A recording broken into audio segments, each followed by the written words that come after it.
maneno ya wahubiri wa Kikristo. Haya maneno ya kinandacha kuitetea sabato. Aliyakuwa sabato sasa hivi hakuna. Yaani wa sabato hawapo. Ila wanajinasibisha tu kwamba sisi ni wa sabato, sisi ni wa sabato. Lakini ukiangalia hakuna msabato wa kweli. Mayahudi ndio waliopewa mtihani wa kutofanya kazi Jumamosi. Waislamu hawakupewa amri hiyo ili waishike sabato. Hiyo ni amri ya Mwenyezi Mungu. Na unaposema Waislamu, kwa maana hata wale waliopewa sabato walikuwa ni Waislamu, sio Wakristo. Waislamu hawana sabato, hawana siku ya pumziko.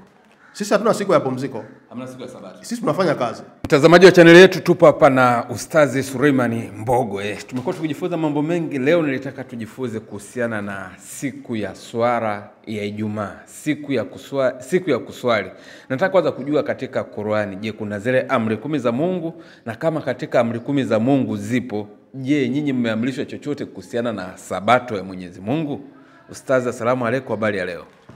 Wa alaykum salaam wa rahmatullahi wa barakatuh. Habari ni salama kabisa.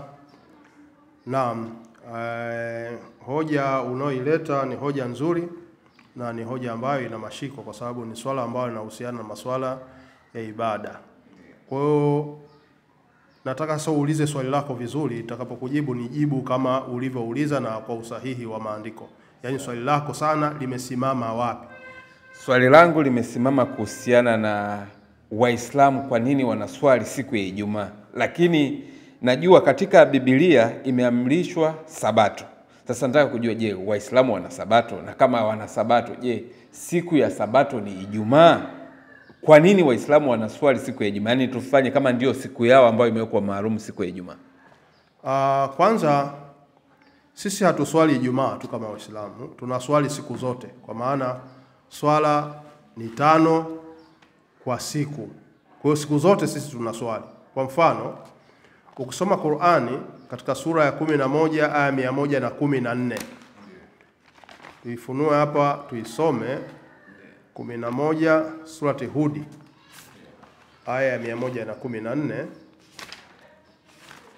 Baada ya a'udhu billahi minash shaitani rajim, bismillahir rahmanir rahim. Mwenyezi Mungu anasema katika aya 114, anasema, anamwambia Mtume SAW, ndio tunaambiwa Waislamu, bismillahir rahmanir rahim. Anasema, nasimamisha sala katika ncha 2 za mchana, nayo ni adhuhuri na alasiri, na nyakati za usiku zilizo karibu na mchana, nayo ni magharibi na isha, ziko karibu na mwisho wa mchana. Hakika wema huondoa maovu, huu ni ukumbusho kwa wanaokumbuka, haya ni mawaidha kwa wanaokubali kuwaidhika. Kwa hiyo tumeona kwamba amri ya Mwenyezi Mungu ni kwamba Mtume SAW anaambiwa, na ndio tunaambiwa sisi Waislamu, kwamba asimamisha swala katika ncha 2 za mchana ambayo ni adhuhuri na alasiri, na katika ncha 2 za usiku ambazo ziko karibu na mchana, maana yake ya magharibi, isha na swala ile ya alfajiri. Kwa hiyo hapa kuna swala 5 ambazo ndio amri ya Mwenyezi Mungu Subhanahu wa Ta'ala kwa Muislamu, na hizi kila siku tunasali. Lakini hoja ya kuhusu Ijumaa. Ijumaa, neno Jumaa ina maana ya makusanyo. Kwa hiyo ile siku ya Ijumaa ndio siku ambayo ni mkusanyiko, ambayo ibada zote za wiki nzima, siku ambayo tunatakiwa kukutana sasa maalumu ni Ijumaa. Lakini swala siku zote tunaswali, lakini Ijumaa kuna ibada maalumu ya siku ya Ijumaa. Kwa hiyo hoja ya kwamba ni sabato, kwamba je, hiyo ndio sabato wa Uislamu, ni kwamba hata hiyo sabato tuliona zama za Musa. Kwa sababu sabato kwa maana ya watu wa Musa ni watu maalumu ambao walipewa siku hiyo, kwamba siku hiyo sio ya kufanya kazi, lakini siku hiyo wanatakiwa wafanye ibada tu. Lakini pia waliivunja kwa aya mbalimbali, inaonyesha kwamba waliivunja ile sabato. Kwa hiyo sabato walipewa Nabii Musa kwa ajili ya wana wa Israeli ili waishike sabato. Hiyo ni amri ya Mwenyezi Mungu. Na unaposema Waislamu, kwa maana hata wale waliopewa sabato walikuwa ni Waislamu, sio Wakristo. Kwa sababu Musa, kwa mujibu wa Qur'an sura ya 10 ya 84, Mwenyezi Mungu Subhanahu wa Ta'ala anasema katika sura ya 10 aya ya 84, baada ya billahi minashaitanir rajim, bismillahir rahmanir rahim. Aya 84 anasema Mwenyezi Mungu, bismillahir rahmanir rahim, na Musa akasema, enyi kaumu yangu, ikiwa nyinyi mnamwamini Mwenyezi Mungu, basi mtegemeeni yeye kama nyinyi ni Waislamu kweli. Kwa hiyo ni kwamba kweli sabato walipewa Waislamu katika zama za Musa, lakini zama za Nabii Muhammad sallallahu alaihi wasallam hatuna sabato kama waliopewa, sababu sabato ilikuwa ni siku ambayo wamezuiwa wasifanye kazi, wafanye ibada. Na ndio maana sisi Waislamu siku ya Ijumaa, ukisoma Qur'ani surati Ijumaa, yani Ijumaa yenyewe kuna jina la sura, ni sura ya 62. Sura ya 62 Mwenyezi Mungu anasema maneno haya 62 aya ya 9. Mwenyezi Mungu anasema katika Qur'ani sura ya 62 aya ya 9. Bismillahirrahmanirrahim. Anasema, enyi mlioamini, kukiadhiniwa kwa ajili ya sala siku ya Ijumaa, nendeni upesi kumtaja Mwenyezi Mungu na acheni biashara. Kufanya hivi ni bora kwenu, ikiwa mnajua basi fanyeni. Kwa hiyo sisi siku ya Ijumaa kuna ibada maalum. Unaona? Kwa hiyo ukisikia adhana siku ya Ijumaa, tunatakiwa wote tukutane msikitini. Japo siku za kawaida kunakuwa na watu wanaweza kawa na swali misikiti tofauti. Na ndio maana kuna misikiti mikubwa ile ambayo inatakiwa kuswali Ijumaa. Japo sasa hivi misikiti tunao mingi, lakini kuna misikiti mikubwa na ambao inaitwa msikiti wa Ijumaa. Kwa maana kawaida tu watu wanaweza kaswali kwa misikiti hata midogo midogo. Lakini siku ya Ijumaa wanatakiwa wakutane katika msikiti mkubwa. Kwa hiyo hii ndiyo amri ya Mwenyezi Mungu na sio siku ya mapumziko. Kwa maana tunaambiwa hapo kusoma katika sheria, anasema siku ya Ijumaa, anasema siku ya Ijumaa haikatazwi kufanya kazi. Hebu naomba unisomee haya maandishi kidogo, ni madogo. Kwenye 9 hapa. 9. Anasema mkaid siku ya Ijumaa. Okay, 9:10. Siku ya Ijumaa haikatazwi kufanya kazi. Kinyume cha wanaodhani baadhi ya watu, wanaambiwa ukifika wakati wa kusali uende wakasali, sio wasifanye kazi kotwa. Na ikiisha sara watoke wakafanye kazi zao kama walivyokuwa wakifanya. Mayahudi ndio waliopewa mtihani wa kutofanya kazi Jumamosi. Waislamu hawakupewa amri hiyo wala hawakusunishiwa. Sasa ukitazama hapo unaona kwamba hii hoja ya sabato siku ya kupumzika walipewa Mayahudi, kwa maana watu wa Musa. Na wao walikuwa ni Waislamu pia, lakini wa zama hizo za Nabii Musa. Kwa hiyo Waislamu wanaotajwa sasa hivi kwamba hawakupewa ni Waislamu sisi wa zama za Nabii Muhammad sallallahu alaihi wasallam. Kwa hiyo sio siku ya mapumziko. Kwa maana ukisikia adhana wewe unafanya kazi zako. Ukisikia adhana unaacha kazi, unaenda msikitini, unafanya ibada. Na ndio maana ukisoma katika aya ya 10, hebu naomba nisomee hiyo aya ya 10 hapo. Aya ya 10 anasema, na itakapokwisha sara, tawanyikeni katika ardhi, mtafute fadhila za Mwenyezi Mungu. Na mkumbukeni Mwenyezi Mungu kwa wingi, ili msipate kufanya mabaya, ili mpate kufaulu. Kwa hiyo baada ya swala tunatakiwa tutawanyike. Kwa hiyo sisi hatujapewa udhuru wa kupumzika. Kwa hiyo siku ambayo wamepewa kupumzika ni Mayahudi. Kwa mfano, hebu kusoma katika Biblia kitabu cha Nehemia sura ile ya 13 aya ya 16. 13-16 Nehemia.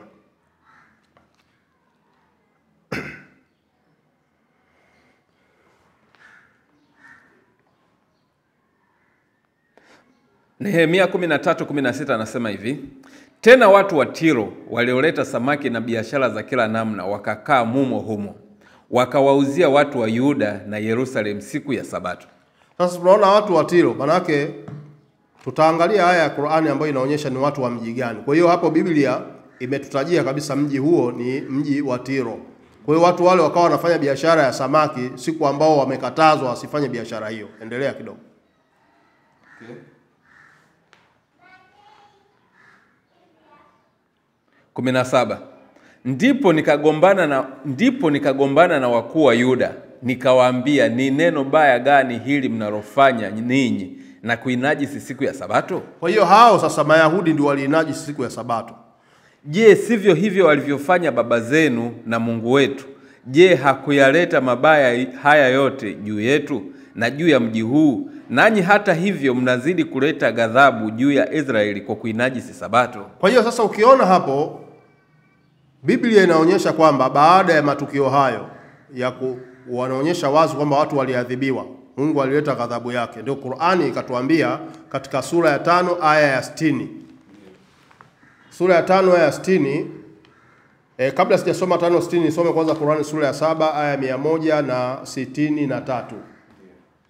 Inasema hivi, baada billahi minashaitani rajim, bismillahir rahmanir rahim. Na waulizeni habari za mji ambao ulikuwa kando kando ya bahari. Watu wa mji huo walikuwa wakivunja sheria ya Jumamosi, ambayo waliambiwa wasifanye kazi katika siku hiyo, wafanye ibada tu, na kazi yao ilikuwa ni uvuvi. Samaki wao walipowajia juu juu siku ya Jumamosi zao, na siku isiyokuwa Jumamosi hawakuwa wakiwajia hivyo. Basi namna hivi tuliwatia mtihani kwa sababu ya kuasi kwao. Sasa Qur'ani inatuonyesha kwamba watu wa mji huo, na ndio maana Biblia ikatuonyesha na watu wa mji wa Tiro. Qur'ani inatuonyesha walikuwa kando kando ya bahari, na kweli hao walikuwa kazi yao ni uvuvi. Kwa walipomwasi Mwenyezi Mungu, Mwenyezi Mungu akawapa adhabu. Na ukisoma Qur'ani sura ya 5 ya 60 sasa, ndio Mwenyezi Mungu anasema ni kuambieni wale ambao Mwenyezi Mungu yaani wamepata malipo mabaya kwa Mwenyezi Mungu ni wale ambao Mwenyezi Mungu aliwalaani, na wengine kuwa manyani, wengine wakawa nguruwe. Kwa hiyo baada ya kuvunja amri hii walipewa adhabu kali sana na Mwenyezi Mungu Subhanahu wa Ta'ala. Ndio Biblia kule inatuonyesha kwamba Mungu alileta ghadhabu. Kwa hiyo ghadhabu zilizokusudiwa hapo, walilaaniwa baadhi ya Mayahudi wale ambao walimwasi Mwenyezi Mungu. Kwa hiyo ukisoma pia katika kitabu cha 1:13 Isaya, naomba nisomee. Isaya 1:13. Naam.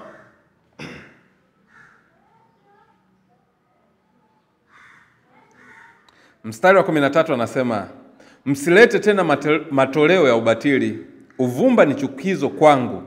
Mwezi mwandamo na sabato kuita makutano, siyawezi maovu hayo na makutano ya ibada. Kwa hiyo Mungu sasa anaanza kuikataa sabato na makutano ya dini baada ya wao kuiasi. Kwa hiyo sasa ndio baada ya hapo sasa ndio tunaona Mwenyezi Mungu Subhanahu wa Ta'ala akawa amewaadhibu. Sasa ukisoma katika kitabu cha Waebrania 4:4 ambao nataka uisome sasa, ndio sisi Waislamu wa zama hizi baada ya matukio hayo ndio tukafaradhishiwa siku ya Ijumaa kwamba iwe ni siku ambayo ya ibada maalum. Kwa maana ameinena siku ya 7 mahali fulani hivi, Mungu alistarehe siku ya 7 akaziacha kazi zote. Sasa tunaambiwa kwamba Mungu alinena siku ya 7 mahali fulani, alistarehe siku ya 7 akaacha kufanya kazi zake zote. Na tena kunena papo hapo hawataingia pumzikoni kwangu. Kwamba hawataingia pumzikoni kwangu. Kusoma katika tafsiri nyingine wanasema hawataingia rahani mwangu. Endelea. Basi kwa kuwa neno hili limebaki kwamba wako watu watakaoingia humo, na wale waliohubiriwa habari ile zamani walikosa kuingia kwa sababu ya kuasi kwao. Kwa hiyo hao waliasi, na ndio maana tumesoma Qur'ani kwamba hao walimwasi Mwenyezi Mungu, Mwenyezi Mungu akawaghadhibikia. Tukasoma pia katika kitabu cha Nehemia ile sura ya 13 aya 16 na 17, tukaona kwamba Mwenyezi Mungu aliwaghadhibikia. Kwa hiyo hawataingia rahani kwa sababu ya kuasi kwao. Kwa hiyo ni kweli walikuwepo maasi. Endelea. Aweka tena siku fulani, akisema katika Daudi baada ya muda mwingi namna hii, leo kama ilivyonenwa tangu zamani, leo kama mkisikia sauti yake, msifanye mioyo yenu migumu. Kwa hiyo Mungu tena anaahidi hapo kwamba aweka tena siku fulani. Kwa siku hiyo hapo ikutaja jina, ndio Qur'ani ikaja ikataja siku ya Ijumaa, kwamba tayari mahubiri ya watu walishahubiriwa zamani ile siku ya 7, lakini Mungu aweka tena. Ukisikia tena maana yake ni kitu kingine. Kwa hiyo hii sasa ndio tunaona Uislamu, Qur'ani ikaidhihirisha kwamba ni siku ya Ijumaa. Kwa hiyo sisi hatufati sabato kwa maana ya sabato ile ya kupumzika waliopewa Mayahudi. Sisi tunafuata siku ya Ijumaa ambao ni siku maalum ya ibada maalum ambao siku ya Ijumaa inafanyika, lakini swala la kufanya ibada sisi tunafanya ibada siku zote. Na pia tumegundua pia ukisoma katika kitabu cha kile kitabu cha maisha ya watakatifu, tunaona yule mfalme Augusto ndiye ambaye alipanga siku maalum kwamba siku ya Jumapili itakuwa ni siku ya mapumziko na ya wafanyakazi wa serikali. Ikapangwa hivyo ndio ikakubalika, na tukaona wapo Wakristo ambao siku ya Jumapili wanaamini ni siku yao, lakini hii ilipangwa na mfalme Agustino. Huyu ndo aliipanga mwaka 325 pale katika mkutano wa Nikea Uturuki, ndio ikapatikana siku ya Jumapili. Lakini tunaona siku ya Sabato walipewa Mayahudi katika zama za Musa na wakaiasi. Baada ya kuiasi, Mungu akapanga tena siku nyingine. Kwa hiyo haya ndio maandiko yanapotuelewesha na ndiyo tunavyofahamu na ndio uhalisia.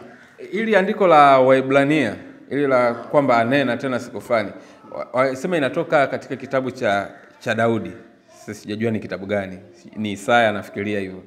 Sina kumbukumbu nzuri kwamba hapa alinena na watu kwamba msifanye migumu mioyo yenu. Hiyo siku ilivyopita akaweka tena siku nyingine akaenda kanena. Sio kwamba zilikuwa ni siku kwamba labda aliweka Jumamosi akaja akaweka labda Jumapili, au aliweka Jumapili akaja akaweka Ijumaa kama hivyo ninavyosema. Hili maneno ya wahubiri wa Kikristo. Haya maneno ya kinandacha kuitetea Sabato. Hali ya kuwa Sabato sasa hivi hakuna. Yaani wa Sabato hawapo. Ila wanajinasibisha tu kwamba sisi ni wa Sabato, sisi ni wa Sabato. Lakini ukiangalia hakuna msabato wa kweli. Kwa sababu hata siku Bwana Yesu wakati anakuja, kuna wanafunzi waliwahi kushutumiwa. Akafuatwa Yesu akaambiwa wanafunzi wako wanaivunja Sabato, manake wanakula, wamevunja masuke siku ile ya Sabato. Kusoma katika Mathayo kule kwamba Yesu akawaambia, je, inawezekana mtu akiwa ng'ombe wake ameingia shimoni siku ya Sabato atamwacha endelee kuwepo kule au afe kule? Si atamtoa. Kwa hiyo ina maana Yesu, wakasema Bwana Yesu ameivunja Sabato, Yesu mwenyewe akawaambia mimi ndio Bwana wa Sabato. Kwa maana ile sheria iliyokuwa imewekwa kipindi kile ilikuwa tayari ishabadilika. Lakini swala ya Jumapili hakuna maandiko. Okay, hiyo ya Bwana Yesu hapa kwenye hilo andiko la Yesu inaonyesha kwamba unaruhusiwa kutenda matendo mema siku ya Sabato. Kwa mfano wewe ni daktari, mtu amezimia, unaweza kumtibu siku ya Sabato. Unamtibu ndio. Hiyo inaruhusiwa, lakini sio kwamba unaruhusiwa kwamba uende shambani kwenda kulima au uende huko kufanya kazi ili upate pesa zako. Sasa tumeona kwamba wale wanafunzi walivunja masuke. Ndio. Sawa Siku ya nini? Ya Sabato. Ya Sabato. Kwa hiyo ina maana walivunja masuke. Na yale masuke ni shambani. Kwa hiyo walienda shamba. Masuka waweza wakapata mtaani ama nyumbani. Kwa hiyo walikuwa shambani. Wakavunja masuke na Yesu akawatetea wanafunzi wake. Kwa sababu Wayahudi walielewa tofauti. Lakini kwamba Sabato tayari ishavunjwa. Sasa haiwezekani kwamba leo mtu anaumwa eti usimpeleke hospitalini eti kwa sababu leo ni siku ya Sabato. Kitu ambacho hakiwezekani. Hicho ndio Yesu alikuwa anaruhusu pale. Ndio. Kwa hiyo ndio maana hata sisi Waislamu pia tumeambiwa siku hii ikishafika tunatakiwa tuende msikitini, lakini baada ya swala tutawanyike. Katika kutafuta fadhila za Mwenyezi Mungu. Katika kutafuta fadhila, daktari ni mfanyakazi. Kwa hiyo anapata riziki kupitia kazi yake ya udaktari. Kwa hiyo hazuiwi kufanya kazi siku hiyo kwa sababu eti kwa sababu ni siku ya Sabato. Kwa hiyo watu walielewa vibaya. Kwa hiyo Yesu alielewa, ndio maana akawaambia walipolaumiwa, akasema mimi ndio Bwana wa Sabato. Kwa maana hiyo Waislamu hawana Sabato, hawana siku ya pumziko. Sisi hatuna siku ya pumziko. Hamna siku ya Sabato. Sisi tunafanya kazi. Ila mapumziko yanapatikana tu wafanyakazi wa serikali kama mfanyakazi wa serikali kwa sababu ni jambo la kiserikali. Na ndio maana hata yule mfalme Augusto baada ya kutoa ile tamko katika mkutano wa Nisea ndio ikawa sababu kwamba maafisa wa serikali wawe wanapumzika. Kwa hiyo serikali hizi tulizokuwa nazo haziendeshwi Kiislamu. Okay. Na ndio maana hata Waislamu wanapumzika Jumapili kwa maana ya kufuata sheria ya serikali. Kwamba siku hiyo inakuwa ni mapumziko, huko halazimiki. Japo kuna wengine huwa wanaingia zamu. Kwa mfano, siku za Jumapili kuna baadhi ya Wakristo wanapumzika labda kwa kwenda kufanya ibada kwa mujibu wa imani yao. Lakini wale Waislamu wanaweza wakakava zile nafasi kwa sababu Jumapili haiwajibiki sana. Kwa hiyo ndio maana wapo baadhi ya wafanyakazi ambao kama watu wa ulinzi siku zote wanalinda.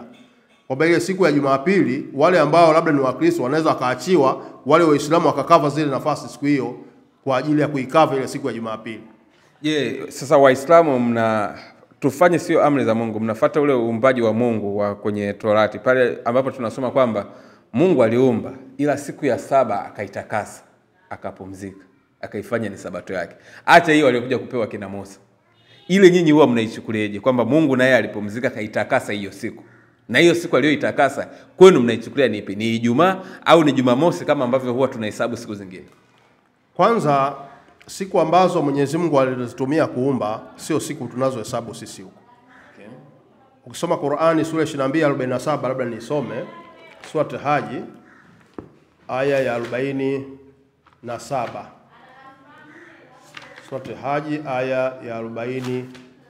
27 Mwenyezi Mungu anasema baada ya billahi minashaitani rajim, bismillahir rahmanir rahim.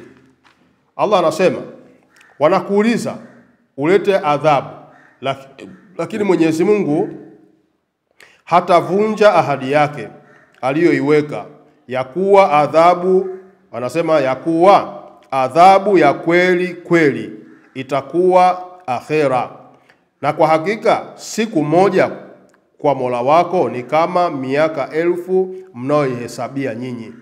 Kwa hiyo hata Biblia pia inakubali kusoma katika kitabu cha waraka wa Petro kule kwamba siku moja kwa Mwenyezi Mungu sawa na miaka 1000. Kwa hiyo kalenda ya Mwenyezi Mungu sio kalenda hii wanadamu ambao tunahesabu. Kalenda hii tunayohesabu sisi ni ile ambayo ukisoma katika kitabu cha Mwanzo sura ya 1 kule mpaka aya ya 16 pale, ile aya ya 16 kwamba Mungu akaziweka nyota na mwezi ziwe majira ya siku na saa, ambao Qur'ani pia katika sura ya 10 aya ya 5 habari hiyo inataja kwamba Mwenyezi Mungu ndio akaifanya iwe mwenendo wa jua na mwezi kuwa ni kalenda sasa ambao tunahesabu miaka na miezi na hesabu nyingine. Kwa hiyo siku ambao amezitaja Mwenyezi Mungu za kuumbia zile sio siku hizi ambazo tunahesabu sisi. Kwa hiyo ni tofauti. Kwa hiyo swala kwamba ilikuwa ni siku gani, na ndio maana kuna siku moja tuliwahi kusoma kwamba Mwenyezi Mungu alianza kuumba lini. Kaona Mwenyezi Mungu alianza kuumba siku ya Jumapili katika zile siku 6 alizoumba.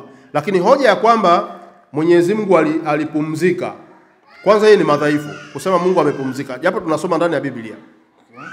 Ni madhaifu kwa sababu Mwenyezi Mungu hachoki. Unaona? Kwa sababu Mwenyezi Mungu kama akipumzika maana yake anakuwa sawa na sisi. No.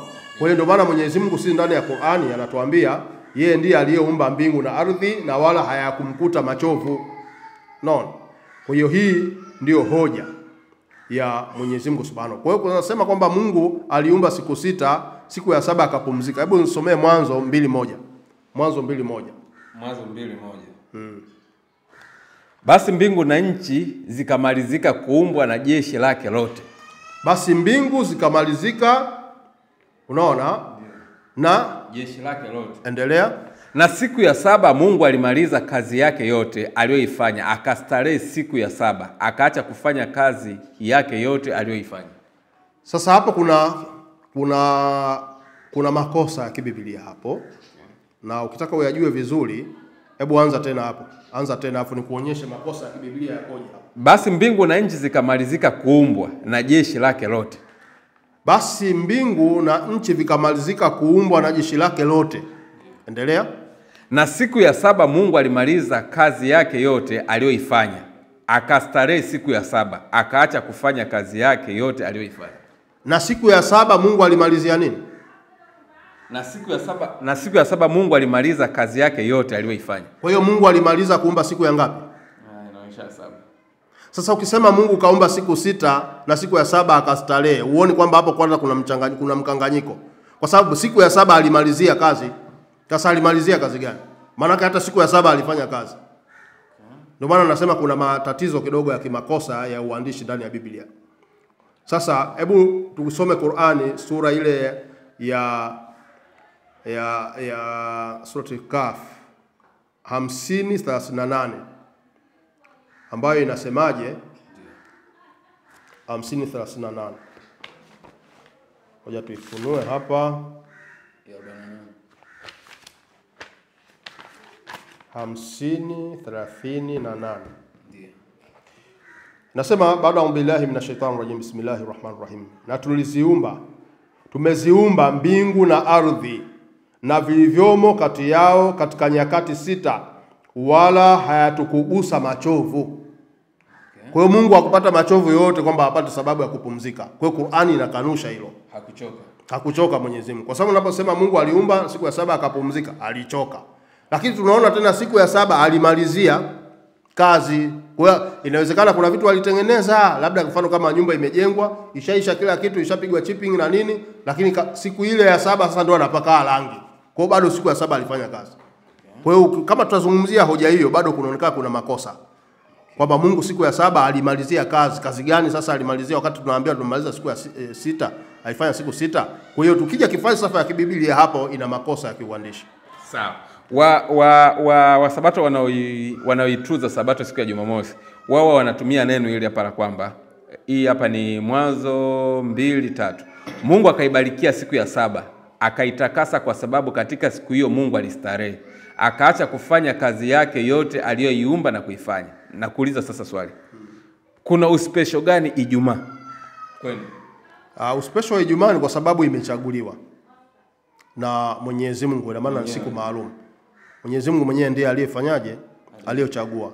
Na kwa mujibu wa mafundisho ya Mtume sallallahu alaihi wasallam kwamba Mwenyezi Mungu alianza kuumba siku ya Jumapili. Kwa hiyo Jumapili ni 1, Jumatatu 2, Jumanne 3, Jumatano 4, Alhamisi 6, Alhamisi 5, sawa? Ijumaa ni 6. Kwa hiyo Mwenyezi Mungu alianza kuumba siku ya Jumapili, siku ya Ijumaa akawa amemaliza kuumba. Na ndio maana hata kwa mujibu wa mafundisho ya Mtume sallallahu alaihi wasallam kwamba hata kiyama kitasimama siku ya Ijumaa. Kwa hiyo ni siku muhimu sana kwa Waislamu kwa sababu ndio siku ambayo Mwenyezi Mungu Subhanahu wa Ta'ala alimaliza kuumba. Na kuhusiana na kufanya ibada nayo Ijumaa, labda kuna special fulani ambayo imeandikiwa kama huko ambavyo tunaona hii tunayoita Jumamosi kwamba yenyewe hapa imebarikiwa? Siku ya Ijumaa ni siku muhimu na ina baraka nyingi, isipokuwa Jumamosi ni siku ya dhohari. Kwa nini dhohari? Kwa wale ambao wana utaalamu ni kwamba dhohari ni mikosi. Na hii mikosi inatokana na historia ya wana wa Israeli kwamba walilaaniwa siku ya Jumamosi. Kwa hiyo ikapata, na ndio maana hata sisi Waislamu kuna baadhi yetu ambao wanikujua hiyo falsafa. Siku ya Jumamosi mtu aweze kufanya harusi, kufanya nini? Unaona kwa sababu gani? Ukifuata historia inaonekana ni siku ambayo walilaaniwa. Na hata ukisoma kuhusu Daudi, Qur'ani pia inaonyesha kwamba wana wa Israeli walilaaniwa kwa ulimi wa Daudi. Wao ilikuwa ni siku ya Jumamosi pia. Kwa hiyo siku ya Jumamosi sio siku, ni siku ambayo ni ya Mwenyezi Mungu kama kawaida, lakini ina historia ya matukio, kumbukizi na maana hiyo. Tuseme kama kumbukizi. Ni kumbukizi ya matukio ya wana wa Israeli waliolaaniwa katika siku hiyo ya Jumamosi. Kwa hiyo Ijumaa inakuwa bora zaidi.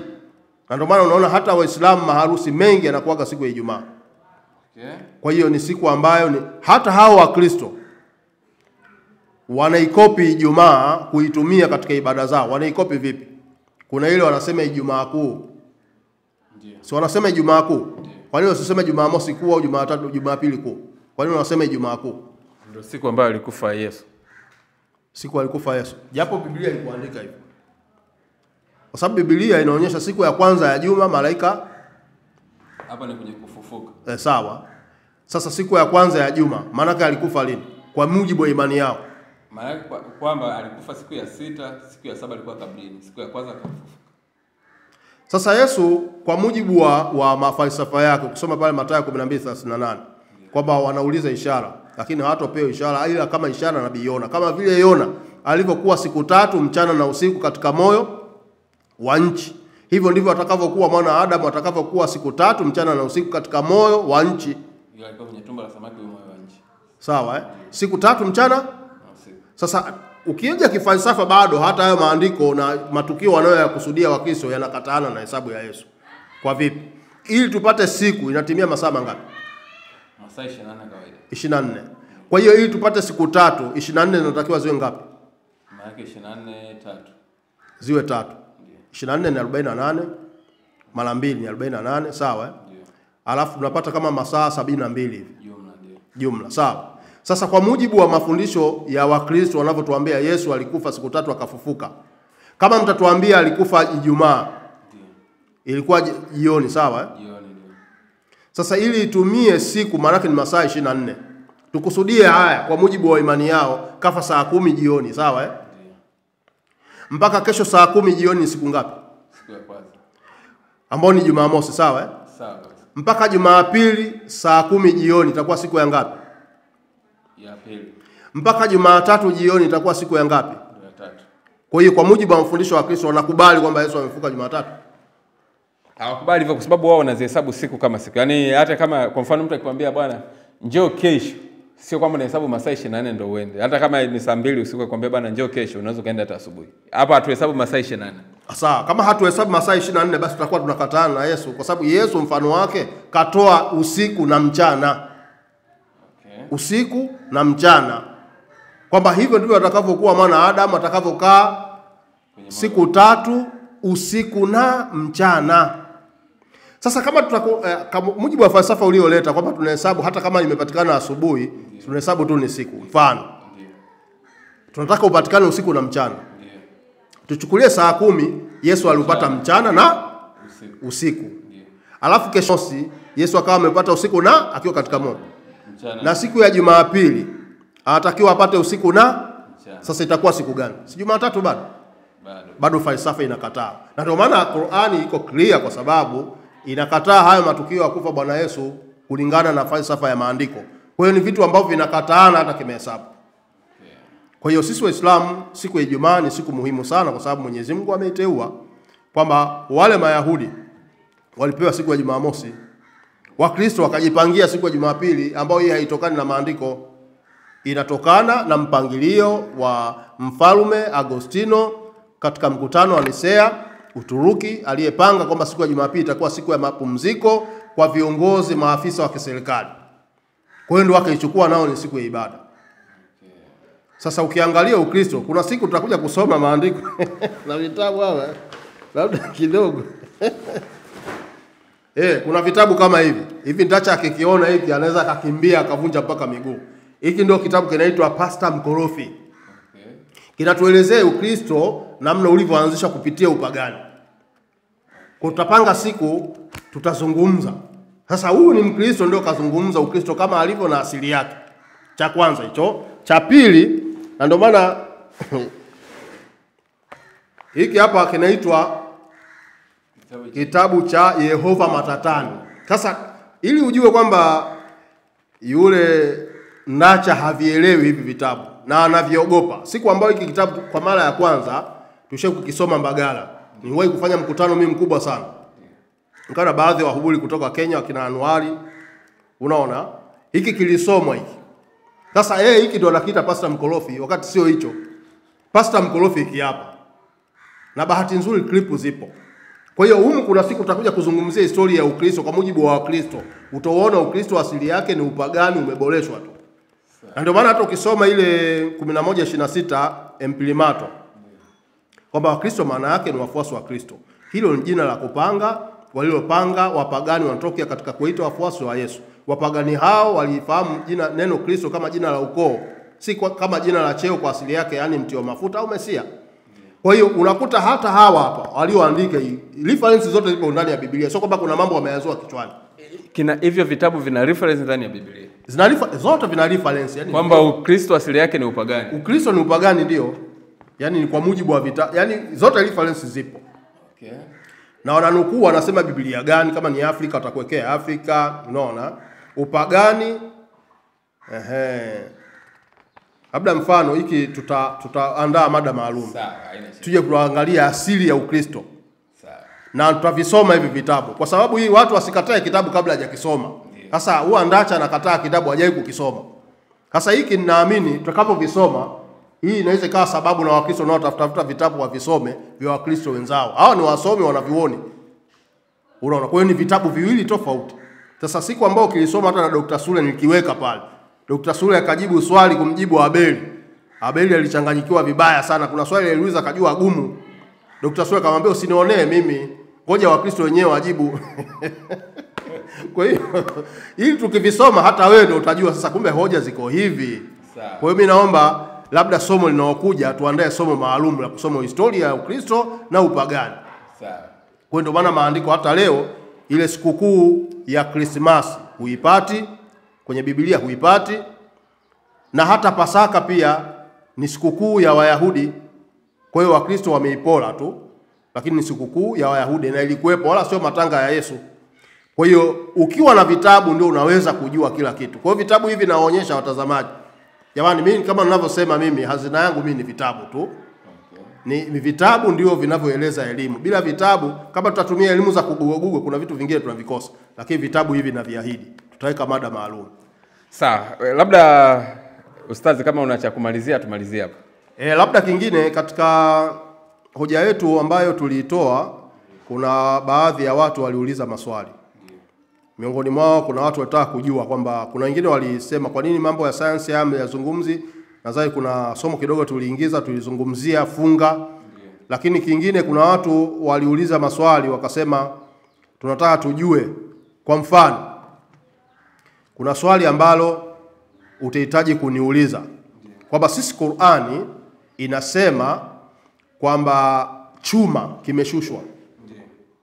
Lakini Biblia isemi hivyo. Mfano, Biblia inasema 28:2 Ayubu. 28:2 Ayubu. Naam. Ayubu 28:2 anasema hivi: chuma hufukuliwa katika ardhi na shaba huyeyushwa katika mawe.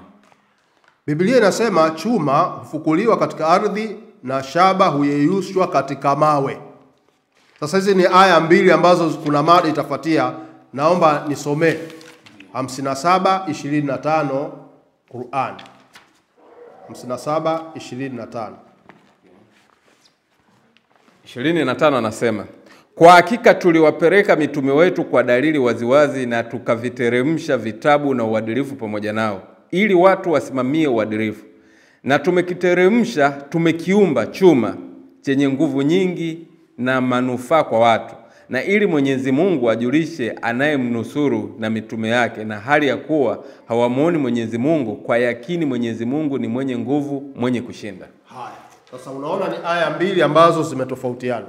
Biblia inasema chuma hufukuliwa katika ardhi. Qur'an inasema chuma tumekiteremsha. Sasa hizi ndio hoja ambazo tutakuja kuzitazama kisayansi kwa mujibu wa Biblia, kwa mujibu wa Qur'an. Kwa hiyo mimi naomba hili sasa, yule ambaye aliuliza kama swali, naomba sasa asubirie mada, itakuwa mada maalum. Tutaizungumzia, tutaangalia hata atomic number ya chuma ni ngapi. Na tutaangalia falsafa ya kimahesabu ya science ndani ya Qur'an, na tutaangalia na science ya ugunduzi ya wanadamu ambao wamefanya kutumia vyombo maalum chuma asili yake ni wapi. Na unaposema chuma kimefukuliwa, kinafukuliwa ardhini, na Qur'an inasema chuma kinashushwa, je, hizi aya zimepingana au zimekubaliana? Mimi naahidi kwamba hizi aya zinakubaliana wala hazijatofautiana. Ili utajuaje kwamba hazijapingana wakati ardhi tunaambiwa kwa mujibu wa Biblia chuma kinafukuliwa na Qur'an inasema kinateremka? Zimepingana? Sasa subirieni falsafa ambao tutakuja kuifundisha kisayansi, na tutaangalia kwa mujibu wa sayansi na wanasayansi wanasemaje juu ya hilo. Kwa hiyo itakuwa ni mada maalum, tunaomba watu waisubiri hiyo hoja.